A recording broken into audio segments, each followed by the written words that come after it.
2015లో ఒక భయంకరమైన వీడియో ప్రపంచాన్ని షాక్ గురి చేసింది. ఆరెంజ్ కలర్ డ్రెస్ వేసుకున్న 21 మంది పురుషులు లిబియాలోని బీచ్లో మోకాళ్ళుని ఉన్నారు. వారి వెనకాల ఐసిస్ ఉగ్రవాదులు ఉన్నారు. కొన్ని నిమిషాల తర్వాత వారందరినీ చంపేశారు.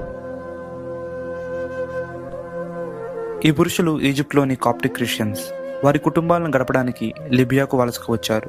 2014 డిసెంబర్ ఆఖరున వీరిని ఐసిస్ ఉగ్రవాదులు చేపట్టారు. వీరికి ఐసిస్ ఉగ్రవాదులు ఒకే ఆప్షన్ ఇచ్చారు: క్రిస్టియానిటీని వదిలివేయండి లేదా చనిపోండి.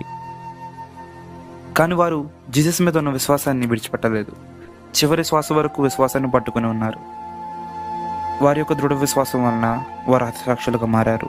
ప్రపంచమంతా సందిగ్ధమైంది. కానీ వీరి కథ అంతటితో మిగిలిపోలేదు. కాప్టిక్ ఆర్థడాక్స్ చర్చ్ వారిని సెయింట్స్ కింద గుర్తించింది. చనిపోయిన పురుషుల యొక్క సొంత గ్రామమైన ఆలవర్లో ఒక చర్చిని వారి త్యాగానికి ప్రతీకగా స్థాపించారు.